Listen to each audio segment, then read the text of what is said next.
पास बैठी औरतें उसे सांत्वना दे रही थी, लेकिन माँ को खो देने का दुख सिर्फ मीरा ही जान सकती थी। अपना कहने के लिए एक वो ही तो थी इस दुनिया में। सावित्री ने मीरा को उसकी पढ़ाई के लिए इंदौर भेज दिया था, जिसकी खास वजह सिर्फ सावित्री ही जानती थी। इंदौर में मीरा नेशनल कॉलेज में पढ़ती थी और उसी कॉलेज के एक हॉस्टल में रहती थी। मीरा बहुत ही कम बोलने वाली लड़की है। वो अपना अधिकतर समय किताबों में ही बिताया करती थी। कॉलेज में उसकी एकमात्र दोस्त थी निधि व्यास, जो कि इंदौर में रहती थी अपने परिवार के साथ। निधि और मीरा दोनों बहुत अच्छी दोस्त थीं। कॉलेज के 2 साल दोनों ने साथ साथ ही पूरे किए थे, लेकिन निधि मीरा को अब बहुत कम जान पाई थी। वजह थी मीरा का अंतर्मुखी होना, या शायद हालातों ने उसे उम्र से पहले ही परिपक्व बना दिया। मीरा इस बार बिना निधि को बताए भोपाल आ गई थी। सावित्री के अंतिम संस्कार की तैयारी हो चुकी थी। जब उनके पार्थिव शरीर को ले जाया जाने लगा तो मीरा जोर जोर से रो पड़ी। औरतों ने उसे संभाला, लेकिन कोई उसे रोक नहीं पाया। वो दौड़कर बाहर आई और कहने लगी, हम भी साथ जाएंगे। बिटिया, औरत शमशान में नहीं जाती है। वहां खड़े एक बुजुर्ग ने कहा, हमें कुछ नहीं सुनना, हम भी साथ जाएंगे। मीरा ने कहा, चलने दीजिए काका, मुख अग्नि के लिए किसी अपने का होना भी जरूरी है, और आजकल क्या लड़का क्या लड़की, चलने दीजिए। पास खड़े विश्वनाथ ने बुजुर्ग आदमी से कहा। सभी वहां से सावित्री का पार्थिव शरीर लेकर निकले। आंखों में आंसू भरे, हाथ में अग्नि का पात्र पकड़े मीरा चले जा रही थी। उसके बेजान पैरों में जैसे हिम्मत ही नहीं थी। माँ के साथ उसने बहुत कम वक्त गुजारा था। न जाने वो कौन सी वजह थी जिससे माँ ने उसे हमेशा खुद से दूर रखा। सोचते हुए और बीती बातों को याद करते हुए शमशान आ चुका था। सावित्री का अंतिम संस्कार किया गया। एक लौती वारिस होने के कारण उसी ने मुख अग्नि भी दी। उन पलों में मीरा को संभालना बहुत मुश्किल हो रहा था। वहां मौजूद सभी की पलकें नम हो गई। 1 महीने बाद मीरा इंदौर आई। उसने कपड़े बदले और अपनी बुक्स उठाए कॉलेज आ गई। कॉलेज आकर उसने प्रिंसिपल से बात की और उन्हें अपनी माँ के देहांत के बारे में बताया। चूंकि मीरा कॉलेज में सबसे होनहार स्टूडेंट थी, इसीलिए प्रिंसिपल ने उसकी 1 महीने की लीव को मान लिया। मीरा प्रिंसिपल का शुक्रिया अदा करके बाहर आ गई। क्लास शुरू होने में अभी वक्त था, इसीलिए वो आकर बेंच पर बैठ गई और उदास आंखों से जमीन को निहारने लगी। तभी एक जानी पहचानी आवाज उसके कानों में पड़ी। ओ मैडम जी, कहाँ थी इतने दिन? ना फोन ना मैसेज, आखिर चल क्या रहा है तुम्हारे दिमाग में? मीरा आवाज की दिशा में पलटी। सामने निधि खड़ी थी। मीरा ने कोई जवाब नहीं दिया तो निधि उसके पास बैठ गई और प्यार से कहा, क्या हुआ मीरा, सब ठीक तो है ना? निधि की बात सुनकर मीरा की आंखें डबडबा गई। उसने नीचे जमीन की ओर देखते हुए कहा, माँ नहीं रही निधि। क्या? ये कब हुआ और तुमने मुझे बताया क्यों नहीं? निधि ने चौंकते हुए कहा। क्या बताती निधि, मैं खुद भी नहीं जानती थी कि माँ किस दर्द से गुजर रही है। मैं कुछ जान ना पाऊं, इसीलिए उन्होंने हमेशा मुझे खुद से दूर रखा, और देखो वो हमेशा हमेशा के लिए मुझसे दूर चली गई। कहते कहते मीरा की आंखों में आंसू भर आए। निधि ने मीरा का हाथ अपने हाथ में लिया और उसकी आंखों में देखते हुए कहा, तुम अकेली नहीं हो मीरा, मैं हूं ना तुम्हारे साथ, दोबारा ऐसी बात मत कहना। मीरा ने निधि को गले लगा लिया। निधि उसे हिम्मत बंधाती रहती। क्लास का वक्त हुआ तो दोनों उठकर क्लास की ओर चली गई। मीरा को अपना ख्याल रखने का बोलकर निधि घर चली गई, लेकिन आज उसका मन बहुत उदास था। वो बस मीरा के बारे में ही सोचती रही। अगली सुबह हॉस्टल वार्डन ने मीरा से कमरा खाली करने को कहा।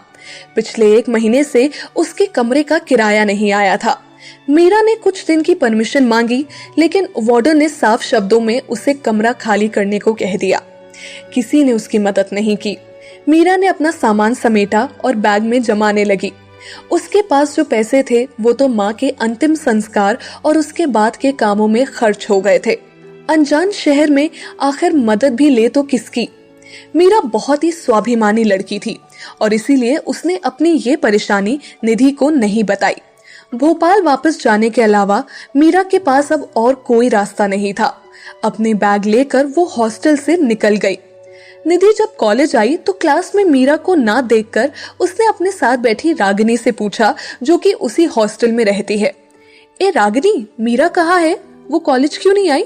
अरे तुझे नहीं पता क्या, आज वार्डन मैडम ने उसे हॉस्टल से निकाल दिया, रागिनी ने फुसफुसाते हुए कहा। व्हाट? पर क्यों? निधि ने हैरानी से कहा। क्योंकि उसने हॉस्टल के रूम का किराया नहीं दिया था। अब मुझे डिस्टर्ब मत करो, पढ़ने दो, रागिनी ने कहा और बुक्स में नजरें गड़ा ली। निधि ने सुना तो सोचने लगी, इतना सब हो गया और मीरा ने मुझे बताया तक नहीं।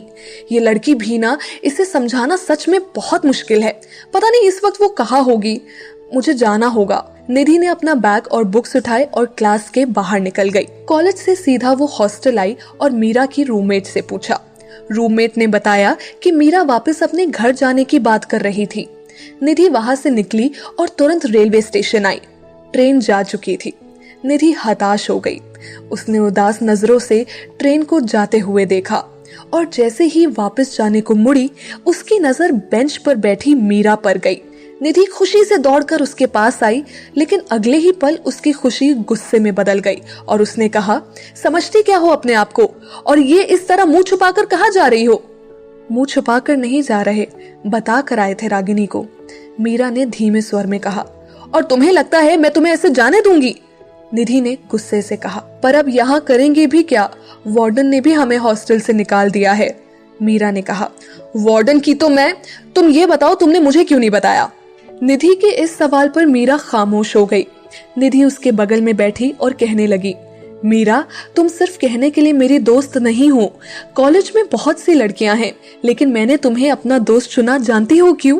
क्योंकि तुम बहुत अच्छी हो और समझदार भी हो। तुम बहुत स्ट्रॉन्ग लड़की हो मीरा, फिर ऐसे कैसे जा सकती हो? आंटी का सपना कैसे भूल सकती हो? तुम्हें पढ़ना है, एक बड़ी अधिकारी बनना है, ये कैसे भूल गई तुम? निधि, हम कुछ नहीं भूले हैं, सब याद है हमें। पर इस शहर से हमने एक बात सीखी है कि अगर जीना है तो पैसे जरूरी है, और वो हमारे पास नहीं है निधि। घर जाएंगे, वहां रहने के लिए कम से कम अपना घर तो है, मीरा ने उदास होकर कहा। हो गई तुम्हारी आदर्श वाली बातें, तो चले, निधि ने उठते हुए कहा। कहाँ? मीरा ने कहा। कोई सवाल नहीं, उठो और चलो, कहकर निधि ने एक बैग खुद उठाया और दूसरा मीरा को थमा दिया। दोनों बाहर आई। निधि पार्किंग से अपनी स्कूटी निकाल लाई और मीरा को साथ लेकर चल पड़ी। निधि के पीछे बैठी मीरा के मन में सैकड़ों सवाल उथल पुथल मचाए हुए थे। मीरा जब भी इस शहर से जाने के बारे में सोचती, ये शहर उसे वापस अपनी ओर खींच लाता। सवाल बहुत थे, लेकिन जवाब नहीं। निधि उसे कहाँ लेकर जा रही है, इस बात का भी उसे अंदाजा नहीं था। स्कूटी सड़क पर दौड़ाते हुए निधि ने अचानक से ब्रेक लगाए और गाड़ी को यू टर्न घुमाया। क्या हुआ? इधर कहाँ जा रही हो? पीछे बैठी मीरा ने सवाल किया। हॉस्टल, निधि ने कहा। लेकिन क्यों? मीरा ने कहा।